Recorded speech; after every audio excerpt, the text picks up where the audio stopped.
पहला टॉपिक आज के विषय का दो में से पहला वो है उपवास, फास्टिंग। नाउ हम सभी जानते हैं उपवास, फास्टिंग को लेकर मसीह जगत में बहुत बहुत बहुत सारी बातें की जाती हैं, बहुत सारे वीडियो बनते हैं, बहुत सारी टीचिंग दी जाती है, बहुत कुछ कहा जाता है। बिब्लिकल एंड नॉन बिब्लिकल, ये दोनों के दोनों चलते हैं। कुछ सही कहते हैं और कुछ गलत कहते हैं, लेकिन आप सभी को पता है कि मैं डैनियल राज आपके बीच में कॉन्टेक्स्ट के साथ, ट्रांसलेशन के साथ, बाइबल के वचन के साथ, जिसको कहते हैं rightly dividing the word of truth, उसके साथ आपके बीच में कोई भी टॉपिक लाता हूं, उसी मुद्दे पे बात करता हूं। तो उपवास को लेके भी मैं सिर्फ और सिर्फ बाइबल का सहारा लूंगा, वचन का सहारा लूंगा, और वो क्या कहती है उसी पे बात करूंगा। तो सबसे पहले एक प्रश्न आपके बीच में रखने जा रहा हूं। प्रश्न यह है, क्या उपवास करना जरूरी है? जी, तो इसका सीधा जवाब है नो। दूसरा, क्या उपवास करना पाप है? जवाब है नो। तो दूसरे शब्दों में आपको उपवास करना जरूरी है। ये जो शब्द है ना, जरूरी, जिसको कहते हैं बहुत इंपॉर्टेंट है। पास्टर डैनियल, अगर उपवास नहीं करेंगे तो प्रभु नहीं सुनेगा। उपवास इतना जरूरी है कि प्रभु भी बाद में पहला उपवास, तो जिसको कहते हैं जरूरी, तो आपको जवाब दे चुका हूं कि उपवास जरूरी नहीं है। लेकिन अगर कोई उपवास करता है या उपवास रखता है तो क्या वो पाप है? दूसरे शब्दों में, क्या वो गलत कर रहा है? तो सीधा जवाब है नो, कोई गलती नहीं है। आपको उपवास करना है, आप कर सकते हैं, लेकिन प्रश्न क्या था? क्या जरूरी है, कंपलसरी है, नेसेसरी है, बहुत ज्यादा इंपॉर्टेंट है? नो। आपका फेथ, आपका यीशु, आपका प्रार्थना, आपका वचन, आपका रिश्ता, आपका कैरेक्टर प्रभु के साथ में, ये इंपॉर्टेंट है। आप उपवास को लेकर आज बहुत सारी बातें सीखेंगे, तो मैं रिक्वेस्ट करता हूं आखिर तक बने रहें। यूट्यूब वालों, अगर आप लोग देख रहे हैं, क्योंकि जल्दबाजी में आप लोग कुछ लाइनें देखते हैं और कहते हैं अरे नहीं समझ में आ रहा, तो ऐसा मत करिए, क्योंकि लूसीफर बहुत स्मार्ट है।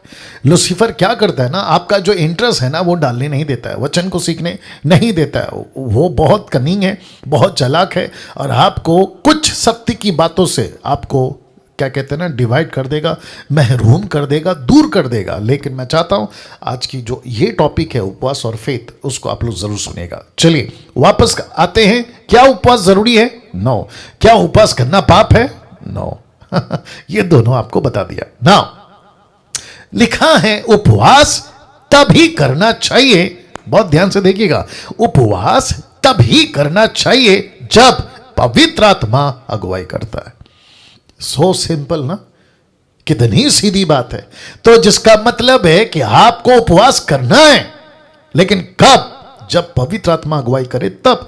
क्योंकि कोई कर रहा है, क्योंकि आपने किसी को करते देखा, कोई कर रहा है, इसलिए मत करिए। तो इसके चलते ये लाइन मैंने रखी है। तो आपको फिर से समझाता चलूं कि आपको उपवास इसलिए नहीं करना है क्योंकि कोई कर रहा है। कहीं से आपने टीचिंग सुनी, कहीं से आपने कोई किताब पढ़ी, कहीं से आपको कुछ पता चला, तो आप कहते हैं कि अब मैं करूंगा। No no no no no no no, आपको ऐसा नहीं करना है। आपको उपवास तब तक नहीं करना है जब तक पवित्र आत्मा आपको लीड नहीं करता, आपके अंदर बोझ नहीं डालता। मेरे अंदर डालता है। मुझे कितनी बार ऐसा लीड होता है कि मैं उपवास करूं, और मैं करता हूं।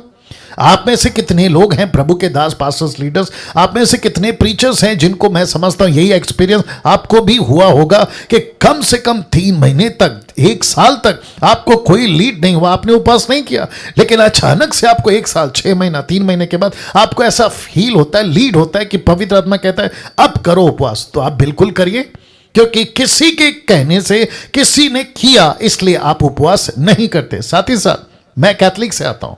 कैथलिक, आप जानते हैं कैथलिक में बहुत सारी ऐसी बातें हैं जो नॉन बिब्लिकल है, वचन को मैच नहीं करती। तो हमको सिखाया गया था कि आपको हर शुक्रवार फास्टिंग करना है, हर शुक्रवार।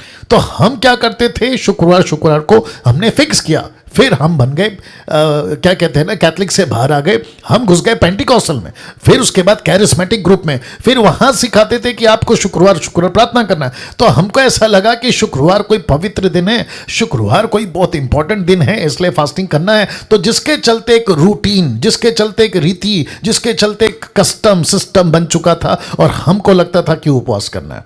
बट पवित्र आत्मा ऊपर बैठा, परमेश्वर ऊपर बैठा, पवित्र आत्मा आपके अंदर बैठा, कहता है कि जब तक मैं नहीं कहता डैनियल, तू क्यों अपने शरीर को, अपने आप को, जिसको कहते हैं ना कि तकलीफ दे रहा है, तपस्या में डाल रहा है।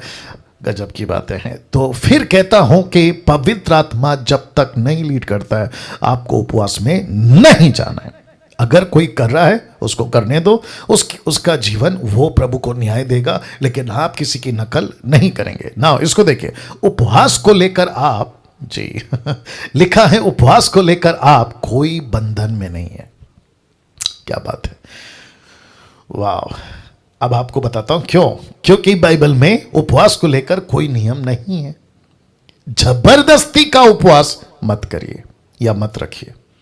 तो फिर से ये जो स्क्रीन है, आपको बताता चलूं कि उपवास को लेकर बाइबल के अंदर या परमेश्वर के वचन में किसी प्रकार का कोई नियम नहीं है, और ना ही आप किसी बंधन में। आप स्वतंत्र हैं, आप फ्री हैं, आप पवित्र आत्मा के लीडिंग में हैं, आप कलीसिया हैं, यीशु के दुल्हन हैं, पवित्र आत्मा के लोग हैं, पवित्र आत्मा की अगुवाई में चलने वाले लोग हैं। आप जबरदस्ती क्यों उपवास रखेंगे? तो वापस कहता हूं कि ये टॉपिक उपवास का, मैं रिक्वेस्ट करता हूं जितना हो सके वीडियो को दूसरों तक पहुंचाइए, शेयर करिए, क्योंकि उपवास को लेकर बेड़ा गर्क है। बहुत सारी बातें आज रखूंगा मैं, तो आप लोग एक साथ मेरे साथ में बने रहेंगे, ठीक है ना। तो फिर से कह देता हूं कि जबरदस्ती का उपवास, ये नीचे वाला लाइन, जबरदस्ती का उपवास नहीं करना। कोई पास्टर कहता है मैं रखा हूं, तुम रखो। कोई टीचर कहता है मैं जा रहा हूं 7 दिन फास्टिंग में, तो पूरे चर्च को कहता है मेरे साथ फास्टिंग करो। भाई क्यों करें? क्यों करें? आपको प्रभु ने बोझ दिया है, आप करो। पूरे चर्च को आप 7 दिन, 10 दिन, 20 दिन, 40 दिन के फास्टिंग में क्यों लेके जा रहे हैं? अभी बीच में मुझे लगता है कि अप्रैल हाँ, मार्च के महीने से शुरू हो गया था लेंथ डे, 40 दिन की फास्टिंग। कुछ मेरे दोस्त थे मुंबई से, उसको लगा कि मुझे करना चाहिए, तो वो चला गया, खुद तो गया, लेकिन साथ में जितने ग्रुप के लोग थे उनको भी ऑनलाइन में वो 40 दिन के फास्टिंग में ले गया। तो डे 1 फेसबुक पे, डे 2 फेसबुक पे, डे 3 फेसबुक पे, ऐसे करते करते मैं देख रहा था। और वापस कहता हूं, फिर मुझे क्या लगा पता है, ये सब फ्लैश में काम कर रहे हैं। किसमें?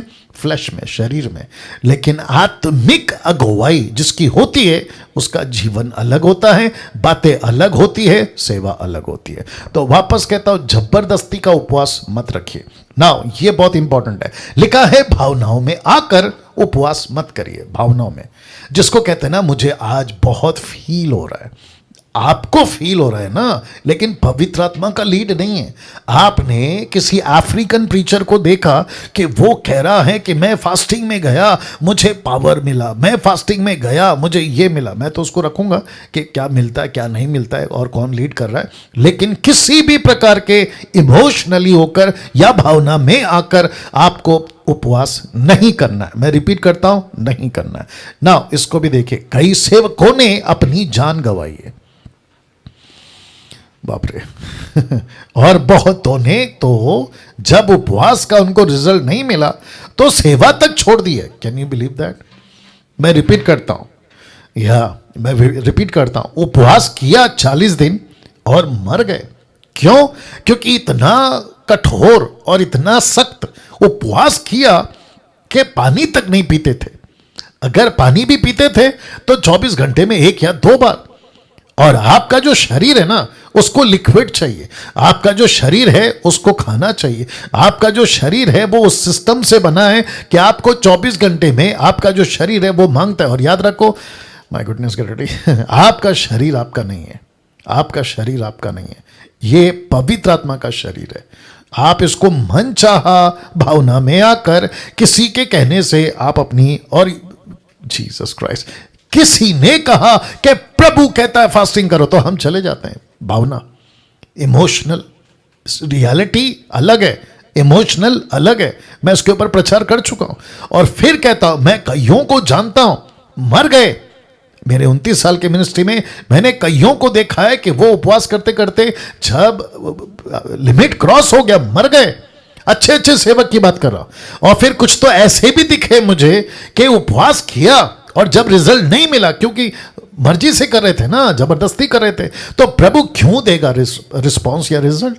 और फिर ऐसा किया कि अरे प्रभु लगता है तू सच्चा नहीं है, तू अच्छा नहीं है, मेरे ऊपर तेरी योजना नहीं है, आज से मैं मिनिस्ट्री बंद कर रहा हूं, सेवा तक छोड़ दिए। इसको कहते हैं नॉनसेंस, इसको कहते हैं मूर्खता, इसको कहते हैं पागलपंती। नाउ इसको देखिए, कई लोग सिखाते हैं, क्या सिखाते हैं? अगर पावरफुल बनना है, याद रखो क्या सिखाते हैं, अगर पावरफुल बनना है तो आपको उपवास में जाना होगा। वाह अगर आपको पावरफुल बनना है मिनिस्ट्री में तो आपको कहां जाना होगा? आपको उपवास जाना होगा। अब इनके पास में कुछ सिस्टम है, 7 दिन का उपवास, 10 दिन का उपवास, 20 दिन का उपवास और आखिरी है 40 दिन का उपवास। आपके बीच में रखने जा रहा हूं, यह धारणा गलत है, टोटल गलत है। मैं आपको बताऊंगा क्यों ये टोटल गलत है।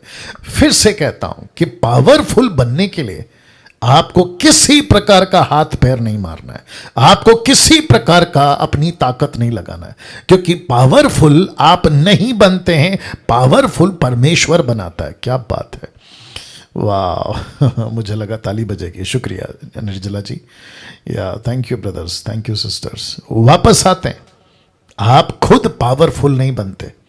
मैं कितनों को सुनाऊं और सुनते वक्त में गुस्सा बहुत आता है, क्या मुझे ऐसा फील होता है कि उस वीडियो के अंदर घुसूं, उसको पूछूं कहां से लाते हो ये टीचिंग, उसको पकड़ के पूछूं किसने सिखाया, कौन तुमको, किसके इन्फ्लुएंस में तुम ये बातें करते हो। ऐसी ऐसी टीचिंग आती है, दिमाग खराब हो जाता है। तो कहते हैं कि पावरफुल बनना है तो आपको उपवास में जाना होगा। कौन सा दिन? 7 दिन, 10 दिन, 20 दिन, 40 दिन। और एक बताता हूं, दिमाग में आ रहा है, अभी नहीं रखा मैंने, आपको ऐसे बताता हूं। एक पास्टर थे, वो कहते थे मैं सब पर हाथ रख के प्रार्थना कर सकता हूं। बोला क्यों? बोला मैंने 40 दिन फास्टिंग की है। बोला ओके, तो आपके ऊपर कौन प्रार्थना कर सकता है? बोला जिसने 80 दिन फास्टिंग की है। आप समझ गए? वो पास्टर ने 40 दिन फास्टिंग की है, वो सब पे हाथ रख सकता है। अगर उस पे किसी को हाथ रख के प्रार्थना करना है तो उस व्यक्ति ने कम से कम 80 दिन का फास्टिंग करना चाहिए, तब जाकर वो 40 दिन वाले के ऊपर हाथ रख के प्रार्थना कर सकता है। अब आप सोच के देखो क्या लेवल है इनकी मूर्खता की और कहां जा रही है मसीहत। ऐसे ऐसे कैरेक्टर्स हैं मसीहत में, क्या करें। वापस आते हैं, पावरफुल आप नहीं बनते हो, पावरफुल आपको परमेश्वर बनाता है, लेकिन ये आपकी तपस्या से नहीं होता है। ये परमेश्वर का अनुग्रह है, ये परमेश्वर का प्रेम है, ये परमेश्वर का दया है।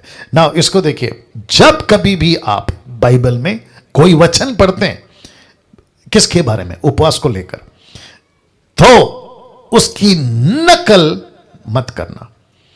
जैसे कि मूसा ने उपवास किया था, कहां रख रहा हूं, निर्गमन की किताब उसका 34 का 28, the book of Exodus chapter 34 verse 28 लिखा है, मूसा तो वहां यहोवा के संग 40 दिन और रात रहा। तो इसको कहते हैं 40 days 40 nights। कहां रहा? यहोवा के संग। वचन नीचे लिखता है, और तब तक ना तो उसने रोटी खाई ना पानी पिया, और उसने उन तख्तियों पर वाचा के वचन अर्थात 10 आज्ञा लिख दी। अब इसकी नकल आज आप और हम कर सकते हैं? Please answer. वाह आपको पता है कुछ एक्स्ट्रा धार्मिक लोग, जिसको कहते हैं ना बहुत पवित्र लोग, वो क्या करेंगे और करते भी हैं, ऐसा वचन को निकालेंगे, खुद को भी बात करेंगे, चर्च को भी सिखा देंगे कि देखो मूसा ने 40 दिन 40 रात ना कुछ खाया ना कुछ पिया, उसने उपवास किया, तब जाकर परमेश्वर का वचन उसके पास पहुंचा। अगर हमको भी प्रभु का वचन चाहिए तो चलो चलते हैं पहाड़ के ऊपर और जाकर करते हैं 40 दिन 40 रात उपवास, और बिना कुछ खाए और बिना कुछ पिए। इसको कहते हैं नॉनसेंस, इसको कहते हैं मूर्खता। आप ही बताइए, क्या इसकी नकल कर सकते हैं? जिसके चलते लिखा है, जब कभी भी आप किसी भी प्रकार का वचन पढ़ते हैं, खास करके उपवास को लेके, आपको किसी वचन की नकल नहीं करनी है। मूसा को नमस्ते, मूसा जी आपने फास्टिंग किया, प्रभु आपको आशीष दे, आपको लीड हुआ, आपने फास्टिंग किया, प्रभु आपको आशीष दे, वो आपका टाइम था, वो आपका दौर था, वो आपका वक्त था। अब उसको रिपीट हम नहीं करेंगे। यस और नो? कमन बात करिए, यस और नो। मतलब आप लोग वहीं से भी जवाब दे सकते थम करके, यस और नो। किसी प्रकार की नकल नहीं करनी है। वो मूसा था, मूसा को कहा, मूसा के साथ हुआ, वो मूसा तक चैप्टर क्लोज करो। आप अभी मूसा नहीं है। दूसरा, नकल किसकी करते? दानियल की, बाइबल वाला लिखा है दानियल ने भी उपवास किया था। रेफरेंस रख रहा हूं, दानियल की पुस्तक 10वां अध्याय वचन 3, the book of Daniel chapter 10 verse 3 लिखा है उन 3 सप्ताहों के पूरे होने तक। तो इसका मतलब है उसने कितना दिन फास्टिंग किया? 21 डेज। ये 21 डेज का कॉन्सेप्ट इतना गजब का चलता है कि मैं आपको क्या बताऊं। तो कहता है कि उसने 3 सप्ताह के लिए पूरे किए, फास्टिंग किया। फिर कहता है दानियल, मैंने ना तो स्वादिष्ट भोजन किया, ना मांस व दाखमधु अपने मुंह से रखा या मुंह में रखा, ना अपनी देह में कुछ तेल लगाया। दूसरे शब्दों में, इसको आप पढ़ते हैं हिंदी में, फिर आप पढ़ते हैं इंग्लिश में, लेकिन जब आप ओरिजिनल मैन्युस्क्रिप्ट पढ़ते हैं जो हिब्रू है, लैटिन है, आप जब उस माफ करें अरामिक है, जब आप उसमें पढ़ते हैं आपको पता चलता है कि दानियल ने खाना खाया लेकिन स्वादिष्ट नहीं। उसने पानी पिया या दाखरस जिसको अंगूर कहते हैं वो नहीं। तो इसने खाना खाया था भाई, इसने पेट भरा था, इसने दाखरस नहीं लेकिन पानी तो पिया था। तो ये क्या कहता है कि मैंने 3 सप्ताह यानी 21 दिन ऐसा मन चाहा पार्टी टाइप का, पार्टी समझते हैं ना, जश्न टाइप का खाना नहीं खाया, लेकिन मैंने खाना खाया अब इसकी नकल करते हैं लोग, कहते हैं मैं 21 दिन फास्टिंग में जाऊंगा। बोला कैसे? कुछ नहीं खाऊंगा। लेकिन दानियल सामने आ जाए, बोले अरे मैंने तो कुछ खाया था, मैंने खिचड़ी खाई थी, मैंने फ्रूट्स खाया था, अरे यार मैंने कुछ ना कुछ तो खाया था, तुम क्या कर रहे हो? आपको बात समझ में आ रही है? तीसरा एग्जाम्पल देता है योएल का। आपको पता होगा the book of Yoel, Joel बोएल, इसने भी उपवास किया था। कैसे? बताता हूं। योएल की किताब उसका 2 अध्याय वचन 12 लिखा है, तो भी यहोवा की ये वाणी है, अभी भी सुनो। कौन कहता है? योएल। किसको कहता है? अपने टाइम के लोगों को कहता है, अभी भी सुनो, उपवास के साथ रोते पीटते अपने पूरे मन से फिर कर मेरे पास आओ।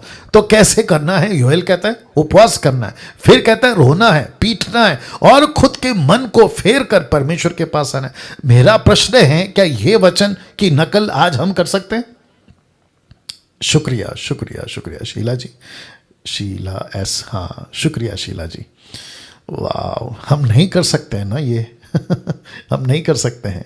देखिए मैं वापस कहता हूं, किसी मैन ऑफ गॉड की, किसी प्रभु के दास की, किसी बाइबल के जमाने की, किसी प्रॉफिट की, किसी भी व्यक्ति की, अब्राहम से लेके मूसा तक, मूसा से लेके जॉन द बैप्टिस्ट तक, जॉन द बैप्टिस्ट से लेकर पॉल तक, किसी की नकल नहीं करना है। यहां तक कि वर्तमान, आप देख लीजिएगा, लिखा है वर्तमान सेवकों की भी नकल मत करिए। कोई कहता है अफ्रीका में एक ऐसा प्रीचर है जो बहुत फास्टिंग करता है और उसकी मिनिस्ट्री अद्भुत चल रही है। अमेरिका में और फिर भारत में किसी की भी नकल मत करो, किसी की भी नकल मत करो। मैं रिपीट करता हूं, कुछ कॉन्सेप्ट्स हैं साहब, मैं रखूंगा अभी आज, कुछ कॉन्सेप्ट हैं। वो कहते हैं मेरी मिनिस्ट्री के पीछे आज मैं इतना पावरफुल हूं, मैं सक्सेस हूं, उसके पीछे वो प्रभु को क्रेडिट नहीं देते, वो पवित्र आत्मा को क्रेडिट नहीं देते। किसको देते पता है? फास्टिंग को। कहता है मैं 40 दिन फास्टिंग में था। कितनी बार? कम से कम 10 बार। तब जाकर ये अभिषेक मुझे मिला है, तब जाकर ये अनॉइंटिंग मुझे मिला है, तब जाकर ये पवित्र आत्मा मुझे मिला है, तब जाकर, अरे बाप रे, ऐसी क्या कहते हैं ना, डींगे मारते हैं कि मैं क्या बताऊं। तब जाकर मैंने लिखा है, देख लीजिएगा, शारीरिक भक्ति से कुछ नहीं होगा। मैं रिपीट करता हूं, शारीरिक भक्ति से कुछ नहीं होगा। यह फास्टिंग क्या है? तपस्या, शारीरिक भक्ति, इससे कुछ नहीं होगा। आपको दिखावे के लिए कुछ नहीं करना है। मैं रिपीट करता हूं, आपको पब्लिक को दिखाने के लिए आपको कुछ नहीं करना है। तो शारीरिक भक्ति बंद करिए, खुद को पीटना, खुद को, ये देखो क्या किया इसने, रख रहा हूं, इसने क्या किया था पता है? देखिए क्या लिखा है, उपवास के साथ में रोते पीटते। मुसलमान मुहर्रम के टाइम पे क्या करते हैं आप सभी जानते हैं, वो खुद को पीटते हैं, खुद को लहूलुहान करते हैं, चाकू से, पता नहीं किस किस से। वो कहते हैं कि उस टाइम पे हम उसका साथ नहीं दे सके, इसलिए अभी उसकी याद में अभी कर रहे हैं। अब आप बताइए, ऐसी ही मेंटालिटी और ऐसी ही मूर्खता मसीहों में। यीशु के टाइम पे हम दुख नहीं उठा सके, यीशु जब क्रूस उठा रहा था तो हम आंसू नहीं बहा सके, यीशु के टाइम पे हम दुख में नहीं जा सके, अब उसकी याद में अभी जाएंगे। तो मैं तो कहता हूं ऐसों को तो सूली चढ़ाओ, इनको भी खीले मारो, इनको भी कोड़े बरसाओ, तब पता चलेगा। तो फिर से कहता हूं कि किसी तरीके की किसी की नकल नहीं करनी है, यहां तक कि वर्तमान सेवकों की भी नकल नहीं करनी है। अगर कोई ऐसा आदमी कहता है pastor, bishop, reverend, apostle, profit, ऐसा वैसा पैसा जो भी हो, अगर ऐसा कोई कहता है कि मैं 40 दिन के फास्टिंग के बाद ये अनॉइंटिंग मुझे मिला है, उसको दूर से नमस्ते करो, उसको दूर से नमस्ते करो। पता है क्यों? क्योंकि वो शारीरिक भक्ति से कमा कर बैठा है, शारीरिक भक्ति। और ये कौन सा स्पिरिट है मैं वो भी बताऊंगा। शारीरिक भक्ति से आपको कोई लाभ नहीं होगा, तो दिखावे के लिए किसी प्रकार का कोई उपवास नहीं करना है। आइए देखते हैं यीशु ने क्या कहा। लिखा है, क्या कहा था यीशु ने उपवास को लेकर, देखना चाहोगे?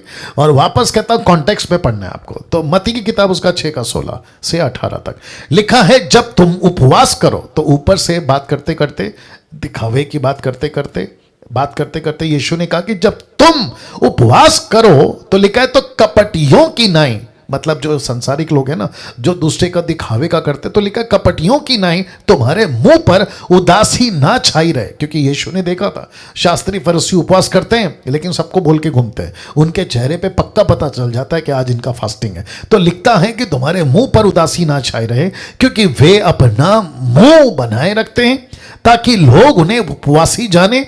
मैं तुमसे सच कहता हूं कि वे अपना प्रतिफल पा चुके। अब इसको देखो, परंतु जब तू उपवास करे या जब तुम उपवास करो, तो क्या कहता है? कहता है तो अपने सिर पर तेल मल, मुंह धो। फिर कहता है ताकि लोग नहीं परंतु तेरा पिता जो गुप्त में है तुझे उपवासी जाने, और इस दशा में तेरा पिता जो गुप्त में देखता है तुझे प्रतिफल देगा। तो मैं दिखावे की फास्टिंग क्यों करूं?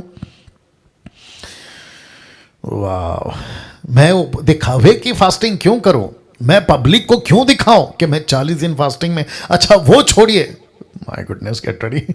उपवास आपके और परमेश्वर के बीच की बात है। देखो ना, लिखा है ना, जब तू उपवास करे तो सिर पे तेल मल, मुंह धो, ताकि लोग नहीं तेरा पिता जो गुप्त में तुझे उपवासी जाने और तुझे वो प्रतिफल देगा। तो ये बिटवीन यू एंड फादर, ये कॉन्सेप्ट परमेश्वर को और आपका बीच का है। आपने उठाकर पब्लिक कर दिया, आपने उठाकर सार्वजनिक कर दिया, आपने तो डॉक्ट्रिन बना दिया। और आप, जीसस क्राइस्ट, यीशु कहता है मैं जब तक नहीं कहता तब तक फास्टिंग नहीं करना। पवित्र आत्मा कहता है मैं जब तक नहीं कहता आपको फास्टिंग में नहीं जाना। आप क्या कर रहे हैं? प्रभु, क्योंकि बाइबल में है उपवास के बारे में, तो मैं करता हूं और देखो मैं इतना उपवास कर रहा हूं, अभी मुझे दो। तो प्रभु कहता है नहीं बेटा, ये तो तेरी मर्जी है, मेरी मर्जी कहां है? अब कुछ चीजें आपके बीच में रख रहा हूं। आपको उपवास कब और क्यों करना चाहिए, ये रखने जा रहा हूं, ठीक है ना? तो फिर से कहता हूं, जो पहला सवाल पूछा था, क्या उपवास जरूरी है? नो। क्या उपवास करना पाप है? नो। तो फिर आंसर क्या है? जब तक प्रभु आपको लीड नहीं करता आपको उपवास नहीं करना है, सीधी बात है। ओके, आपको उपवास कब और क्यों क्वेश्चन मार्क करनी चाहिए, इसका जवाब देने जा रहा हूं। अगर आप लोग तैयार हैं तो मैं रख रहा हूं। Okay, now here we go. Ministry के लिए उपवास करो, मैं अप्रिशिएट करूंगा। मिनिस्ट्री के लिए आप उपवास करो। मिनिस्ट्री में कोई रुकावट है, उपवास करो। डंके की चोट पे बोल रहा हूं, उपवास करो।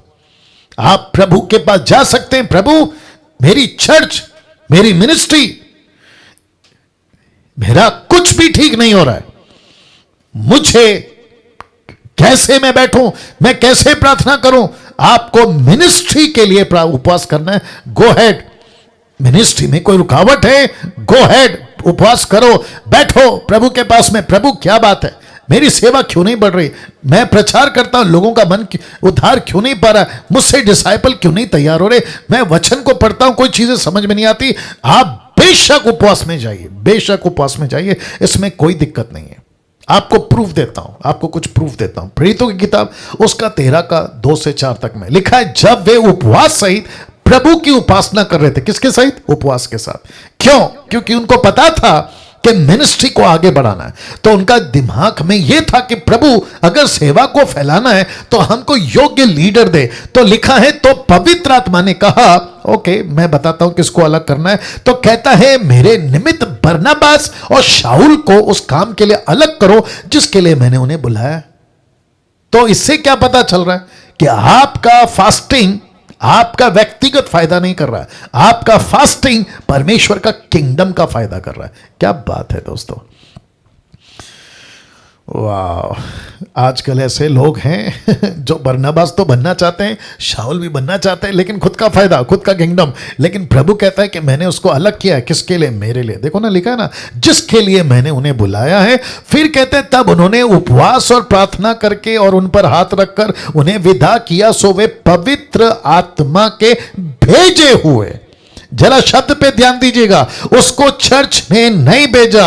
निर्जला जी देखिए क्या गजब की चीज है। उनको संस्था ने नहीं भेजा, उनको डिनोमिनेशन ने नहीं भेजा, लिखा है पवित्र आत्मा ने भेजा। ओहो हो। तो इसका मतलब है कि उपवास पवित्र आत्मा ने लीड किया, प्रार्थना ऐसे करो पवित्र आत्मा ने लीड किया। तो जिसके चलते मैंने रखा है, आपको मिनिस्ट्री के लिए उपवास करना है तो करो। मिनिस्ट्री में रुकावट आ रही है, उपवास करना है तो करो। जिसके चलते ये एग्जाम्पल रखा है। और फिर लिखा है कि उन्हें विदा किया, सो वे पवित्र आत्मा के भेजे हुए सिलिकुया को गए और वहां से जहाज पर चढ़कर कुप्रुस को चले। तो इसका मतलब है कि लीडिंग पवित्र आत्मा ने की। वाह, कैसा लग रहा है आप लोगों को अभी तक? Amazing amazing amazing. दीवा जी कैसा लग रहा है? दीवा कैसा लग रहा है? या फोकस है ना? Wonderful Jesus. मैं समझता हूं कि ऐसी लीडिंग मिनिस्ट्री के लिए परमेश्वर हम सबको दे कि प्रभु क्या बात है, सेवा क्यों नहीं हो रही? प्रभु क्या बात है, मिनिस्ट्री क्यों नहीं बढ़ रही? प्रभु क्या बात है? क्या मैं फास्टिंग में जाऊं? मैं जाना चाहूंगा। क्या आप लीड करते हैं? प्रभु मैं 3 दिन 10 दिन 7 दिन, आप जैसा कहो प्रभु मैं बैठना चाहता। क्यों? क्योंकि आपका किंगडम को बढ़ाना है, आपके राज्य को बढ़ाना है। वाह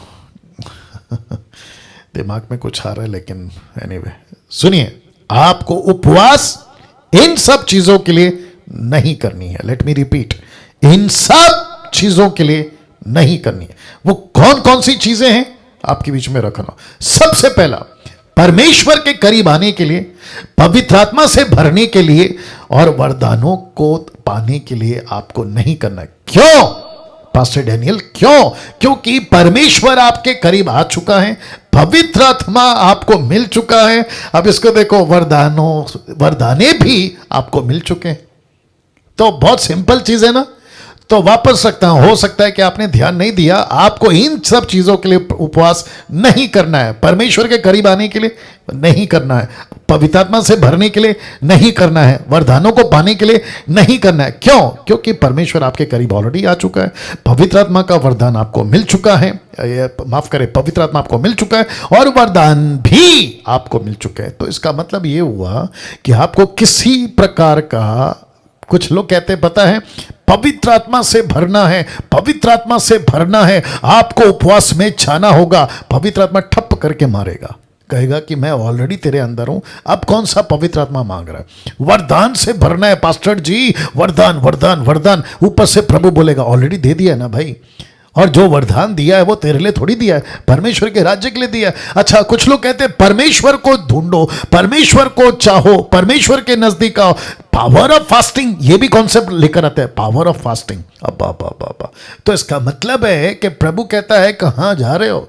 मूसा करता था मेरे लिए प्रार्थना, उपवास, अब्राहम करता था उपवास, जोशुआ करता था उपवास, ये सब करते थे उपवास। क्यों? क्योंकि मैं नहीं था ना उनके पास, लेकिन तुम तो मेरी कलीसिया हो। क्या बात है, वाह, तुम तो मेरी दुल्हन हो, मैं ऑलरेडी तुम्हारे अंदर आ चुका हूं, पवित्र आत्मा तुमको दे चुका हूं, वरदान से तुमको भर चुका हूं।